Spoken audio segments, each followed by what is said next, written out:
and thanks for joining us on Chicago Tonight. I'm Brandis Friedman. Here's what we're looking at.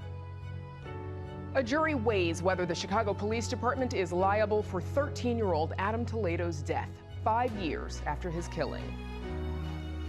And this win belongs to all of us. One-on-one with the Democratic nominee for U.S. Senate, Juliana Stratton, as she gears up for November's general election. One of the things that is so important about having a doula is seeing someone who looks like you. And a free doula program launches on the city's south side. First off tonight, an Illinois law restricting guns on public transit will stand. That's after the U.S. Supreme Court declined to hear a challenge to the state law that bars concealed carry permit holders from bringing loaded guns on public transportation. In a statement, a lawyer representing the plaintiffs says they are, quote, very disappointed by the court's decision, especially since law-abiding public transportation riders in Illinois are less safe as a result of the law. They go on to say that they will continue to fight in the courts as well as the legislative and political arenas. But Cook County State's Attorney Eileen O'Neill Burke's office supported today's decision, saying, quote, minimizing the risk from dangerous weapons is crucial to protect members of the public who use this vital public resource. The push to ban police from serving, quote, no-knock warrants resumes in the Illinois legislature. Activist and victim of a wrongful police raid, Anjanette Young, is calling for lawmakers to pass House Bill 1611, dubbed the Anjanette Young Act. It's not just a bill, it's a necessary step forward towards rebuilding trust, setting clear standards, and ensuring that what happened to me and so many others doesn't continue to go unchecked. This bill creates structure that has been inconsistent. It sets expectations around transparency, identification, and responsible conduct. The bill would impose new limits on how, when, and why police departments across the state can execute search warrants. It would ban so-called no-knock warrants in all but urgent circumstances, such as when the safety of officers or others is threatened. It would also require officers to wait at least 30 seconds before entering a home with a search warrant if they don't receive an immediate response. Back in 2019, Young was in her home and in the process of changing clothes when Chicago police burst into her apartment looking for someone who did not live there. The proposed legislation passed out of committee in March 2025, but failed to advance in both the Illinois House and Senate. A few dates to put on your calendar if you've been patiently waiting to visit the much-anticipated Obama Presidential Center. Tickets for the general public go on sale on May 6th. Founding members or those who make regular donations to the foundation get earlier access on April 21st. Illinois residents will pay a discounted $26 for adults and $15 for children 3 to 11 years old. Kids under 3, they're free. It is all to get a look at a full-scale replica of President Barack Obama's Oval Office, exhibits featuring the achievements of the Obama administration as well as challenges that remain, and an exhibit of former First Lady Michelle Obama's fashion. While admission is charged for museum entry, the center's broader campus is free, including gardens, a playground, and a Chicago Public Library branch. A couple of big moves today for Chicago's basketball teams. Let's start with the Bulls, who are cleaning house. The organization today fired its top 2 basketball executives, Vice President of Basketball Operations Arturas Karnisovas and General Manager Mark Eversley. The Bulls have lost 7 games in a row, including this 40-point blowout loss in New York last Friday, and they are currently in 12th place in the Eastern Conference. The team has missed the playoffs in 5 of the 6 years that Karnisovas and Eversley have been in charge. Hall of Fame coach Billy Donovan remains with the team, at least for now. The team's season ends Sunday in Dallas. Meanwhile, Chicago's Sky superstar Angel Reese is heading to Atlanta. The team traded the 2-time WNBA All-Star in exchange for Atlanta's first-round picks in 2027 and 2028. The 6'3" forward averaged more than 14 points and nearly 13 rebounds in her 2 seasons with the Sky and finished as runner-up for Rookie of the Year in 2024. She was the number 7 overall pick by Chicago in the 2024 WNBA draft after leading Louisiana State to the 2023 National Championship. The Sky tied for the worst record in the WNBA last season. The 2026 season begins May 9th. Up next, after years of delays, a lawsuit filed by the family of slain 13-year-old Adam Toledo is now set for trial. Our Heather Sharon has that story right after this. Chicago Tonight is made possible in part by the Alexandra and John Nichols family, the Polk Brothers Foundation, and the support of these donors.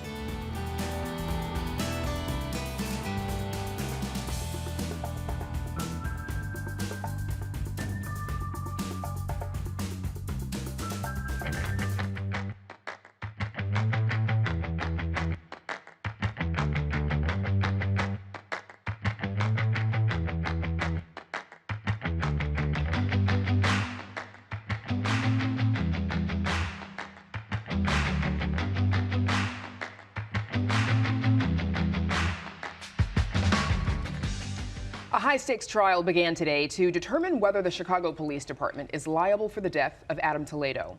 The 13-year-old boy was shot and killed by a police officer after a brief foot chase in March 2021. Our Heather Sharon joins us with the latest on this long-delayed trial. Heather, remind us what happened in Little Village in those early morning hours of March 29th, 2021.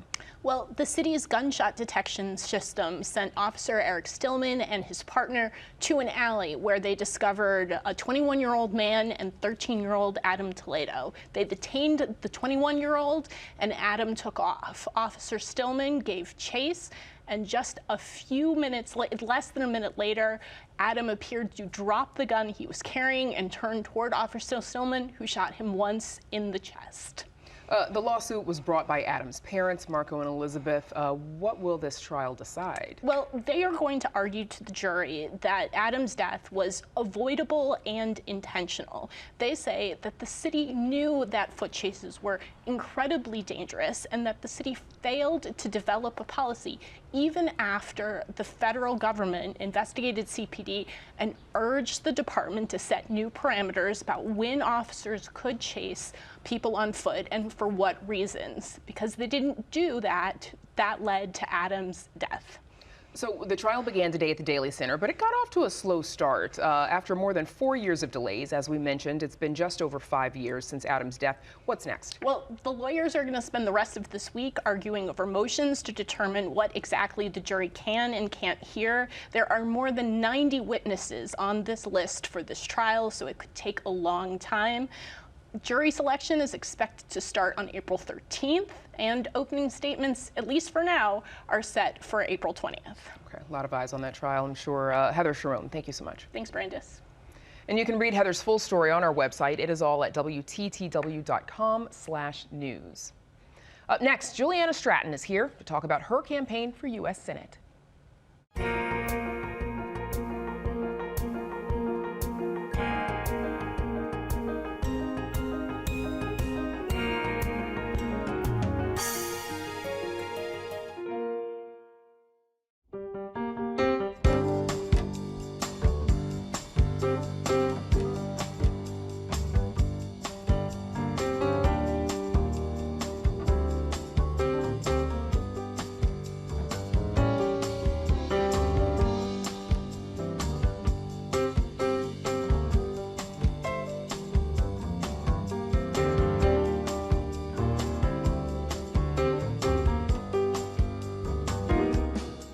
Lieutenant Governor Juliana Stratton beat out 10 other candidates in last month's primary election to become the Democratic nominee for U.S. Senate, pushing her closer to taking over longtime Senator Dick Durbin's seat. She's facing former Illinois Republican Party Chairman Don Tracy in the November general election. Tracy appeared on this program here last week. If she wins, Stratton will be the 6th black woman to serve as a U.S. Senator and the 2nd from Illinois. Joining us now is Juliana Stratton, the Democratic nominee for U.S. Senate in Illinois. Welcome back. Thank you for joining us. Thank you for having me. Congrats on winning your primary. Thank you. You've billed yourself as the fighter, someone who can stand up to Donald Trump and his administration. Why do you think that message resonated with voters? Because that's what Illinois voters are looking for. That's what I heard every single day on the campaign trail, that people were frustrated with what was happening in Washington. They felt that there was too much of a sort of go along to get along mentality. And what I heard from people when I asked what they were looking for in their next United States Senator is, I'm looking for someone who will go to the mat fighting for me, who will stand up and hold this president accountable as we are watching him systematically attempt to dismantle our democracy. So this is the message that has resonated. It broke through with voters, and I'm proud that that they heard what I had to say, and they know that I'll be the fighter for them in Washington. President Trump today held a news conference on the latest from the war in Iran. Here's what he had to say about the conflict status. Now we'll see what happens. I can tell you they're negotiating, we think, in good faith. We're going to find out. We're giving them till tomorrow, 8 o'clock Eastern time. And after that, they're going to have no bridges. They're going to have no power plants. Stone Ages, yeah. Last month, the Senate rejected the option to limit the president's war powers. What do you think the next steps for lawmakers in Congress should look like? Well, I mean, first of all, we're looking at a president who many Americans woke up in the middle of the night to see, or in the morning to see that he had tweeted out in the middle of the night or posted in the middle of the night about an act of war. And he did so without any plan, without any clarity around why he was doing so. And look what we're seeing right now. And we are seeing the American people having to foot the bill. He wants more money for it.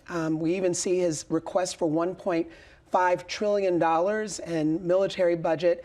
And this is not what anyone asked for. And we need to make sure that we are holding, again, this president accountable. People are asking for health care. People want their grocery prices to go down. And that's what this president campaigned on. And he's doing the exact opposite. So we need to make sure that we are holding him accountable, that we are making sure that we're asking the right questions and being a check on this president. And that's exactly why I want to go to Washington. You mentioned health care. And of course, we know you support Medicare for all and some reforms to the Affordable Care Act versus dismantling it wholesale, which is what the GOP proposes. How will you work to preserve health care for Illinoisans amid federal attacks to many programs? Well, when I launched my campaign for United States Senate, it was at a time that Donald Trump and his administration was stripping away health care from millions of Americans. And a lot of people know the story that I ran for office in the first place 10 years ago when I ran for state representative, because I was the caregiver, the primary caregiver for my mother. She had Alzheimer's, and there were efforts to strip away health care at the state level by a previous governor and my state representative at the time. So health care has always been a priority for me. It's something that I'm going to fight for. I believe that we need to pass Medicare for all. I believe everyone who needs a doctor should be able to get access to one. And we're certainly seeing in our rural communities, for example, where potentially 9 safety net hospitals could close, critical access hospitals. So this is a crisis. And I'm going to fight for health care because I believe it's a right and not a privilege. How do you think you can get that accomplished in a Congress that is right now very divided? Yes, well, let me tell you one of the things that I heard on the campaign trail that people are frustrated with. They're frustrated by this notion that because things are hard to do, that we shouldn't try to do them. That it seems like in Washington, it almost gets to a place where people say, well, we have to lower our expectations about what we fight for. Well, I don't think that it's too big of an expectation to assume that everyone should have access to health care, affordable quality access to health care. So I'm going to, number one, work with people who have the political will to fight, and we know that there are already some who are fighting for Medicare for all. I will join those efforts, and I will be a real voice to push for that. And I think one of the things that is an example of that is my not taking any corporate PAC money in this race, because I'm not going to be beholden to those in the medical industry and healthcare industry who don't want to see Medicare for all. As we mentioned, your opponent, Don Tracy, the now Republican nominee, he joined the show last week where he had this to say about your approach. Their health care approach, which is government-run health insurance, that's what my opponent supports, which will cost trillions of dollars. That's, as a result, health care inflation is running at 3 to 4 times regular inflation. In contrast, for like healthcare, we believe in more market competition, more price transparency, more consumer choice, and better drug price negotiations. Can the U.S. government afford a policy approach like the one that you support? And why do you think it's the right thing to do? Well, look at what we've done here in Illinois. We've expanded access to health care. We've made health care more affordable. We've lowered the cost of prescription drugs. We've eliminated over $1 billion in medical debt. And I personally led the Birth Equity Initiative to make sure that we address the Black maternal mortality crisis. We have to prioritize and make sure that our priorities reflect what our values are. My value is that people have access to health care. We have to find a way to do it. And we have to look at what this president currently is doing and the kinds of things that he wants to fund that is not about giving people access to health care, but he wants to drag us into another war. So I think that this is an example of when people want to find money and have the political will for what they want, then they do it. And we now need to make sure that as Democrats that we step up, and I will certainly be one of those leaders, to make health care that priority. The partial DHS shutdown, it's now surpassed 50 days. What ideally would you like to see as a resolution to this? Well, as you know, I want to abolish ICE, and I believe that's the case, and therefore I would not vote to add one more dime to that budget to fund ICE. But look, they're at a standstill, and Democrats have held firm, and they've said that there are some demands that we are making, and I believe that they should hold firm and make sure that they're not continuing to fund ICE or CBP, and making sure that we do get the funding for TSA, FEMA, and the things that people need. That has not been something that the Republicans have demonstrated that has been a priority for them. We've seen them sort of slow walking this agreement, but they need to get to a point, and now the ball is in the Republicans' court. They're the ones that are holding up funding for TSA, for FEMA, for our federal workers, and they need to call session. Speaker Johnson needs to call session back and get this vote over the line, finish line. You've also campaigned on raising the federal minimum wage up to $25 an hour. It is currently at $7.25, where it has sat since 2009.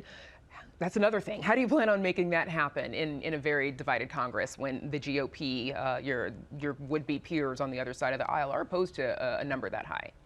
Well, let's just start by thinking about someone trying to take care of themselves or their families at $7.25 an hour. I mean, it's not possible.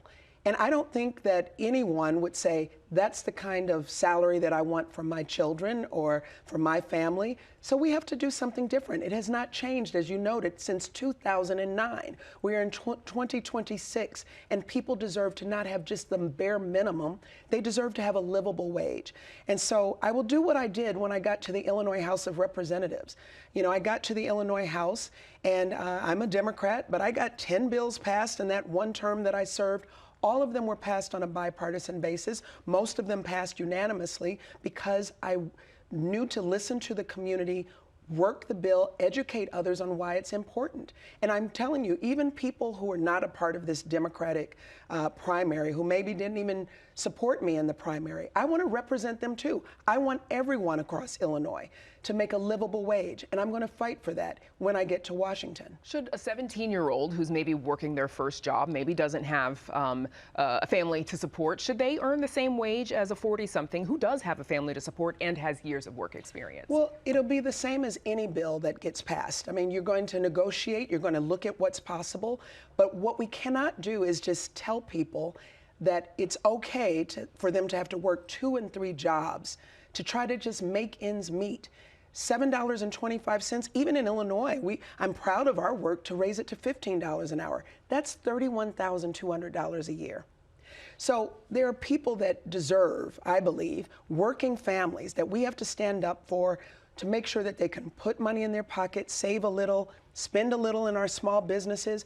And the way that we will do this is by bringing all of the stakeholders to the table, making sure we are saying, okay, well, what is most important? How can we make this work? Just like any piece of legislation.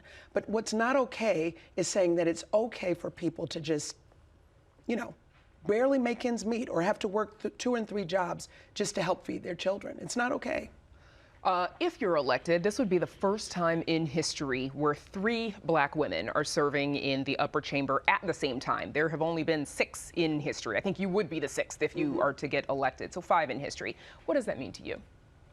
Well, it means our voices at the tables where decisions are being made. I've always said that as black women, we don't, as we think about the work that's being done in this country and the important roles that we've made in moving our democracy forward, that we don't want policy to just be made for us, but by us and with us.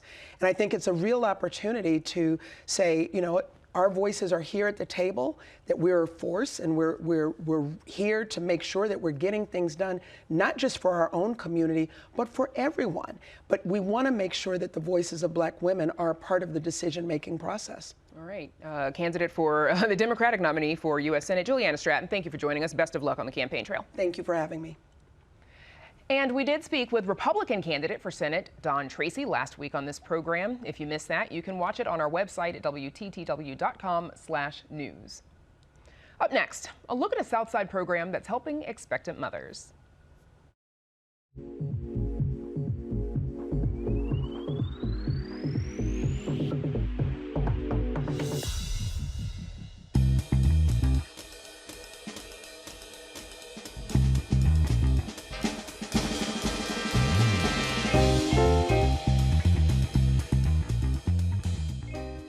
Black mothers die from pregnancy-related causes at higher rates than white women. A new doula program on Chicago's South Side is working to fight that disparity. Our Joanna Hernandez tells us more about the initiative. For many mothers, pregnancy can come with fear and uncertainty, especially if they are facing a high-risk pregnancy. I spent my entire pregnancy very scared because they had told me, not to get pregnant because with me having Graves and it being high risk, it could result in a miscarriage or a stillbirth. Tiara Proctor says she spent months worried her autoimmune disorder called Graves' disease could put her baby at risk. That's when her doctor referred her to a free doula program for support. I was 30 years old, so I was like, I would like to live. So I told her, if possible, I would like to, of course, work with a black doula. On Christmas Day, she welcomed her healthy daughter, Nadia Layla Joy, through C-section. She was there when Nadia came out.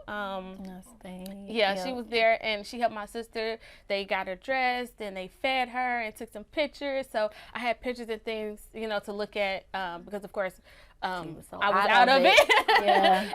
The initiative is a partnership between Southside Healthy Community Organization and Chicago Birthworks Collective. It provides free doula services to 80 women without insurance or Medicaid on the South Side. Having them be able to access the doula services free of charge, I think that's real great because that could be a barrier for some of the mothers who want doula services, but they can't afford the services. The program offers prenatal and postpartum visits, birth preparation, and labor support. I always describe doulas, or in my doula work, that I am the eyes and the ears for you during your pregnancy, your birth, and your postpartum. The support comes at a critical time. Data shows black women in Illinois are 3 times more likely than white women to die from pregnancy-related medical conditions, with many deaths occurring weeks after delivery. In the black community, it's been said oh, well, you got your auntie or you got your grandma, but sometimes grandma and auntie got their own things going on, or, the other kids and things like that. So sometimes you need a middleman. Advocates say programs like these can be life-saving as maternity care continues to disappear from parts of the South Side. I come across a lot of mothers, not just older mothers, but young mothers who have no idea on how the birth should go. Several hospitals on the South Side have closed their maternity care units, forcing many women to travel further for care. It's very devastating because you have to go too far. Some mothers will have to go too far to get those services when they should be able to get them in the community that they live in, For mothers like Tiara, having extra support close to home made all the difference. I could call her or text her anytime and be like, Joy, I'm feeling this. What should I do? And she'd be like, it's okay, Tiara, that's normal. Beyond individual support, Joy Thomas says programs like this spark a larger conversation about access and resources. seeing someone who looks like you, who may have lived experience as you, who can relate to you culturally. I love how she took her nap. Now she's like, okay, I'm a part of it. And she's still calm. These programs need to be spread throughout the hospital so that the doctors know that they have these options, because doulas are a support system to our medical providers. For Chicago Tonight, I'm Joanna Hernandez. Who doesn't love a good baby? Families interested in enrolling in the program can visit our website for more information. And we're back with some stunning images from Jackson Park right after this. Reflecting the people and perspectives that make up our communities, this story is part of Chicago Tonight, Black Voices. And that's our show for this Monday night. Join us tomorrow night at 5:30 and 10 and explore the natural world around you by signing up for our free email newsletter, Urban Nature. That's at WTTW.com/newsletter. And speaking of the natural world, we leave you tonight with Jackson Park's famous cherry blossom trees that are just beginning to bloom. Now, for all of us here at Chicago Tonight, I'm Brandis Friedman. Thanks for watching. Stay healthy and safe, and have a good night.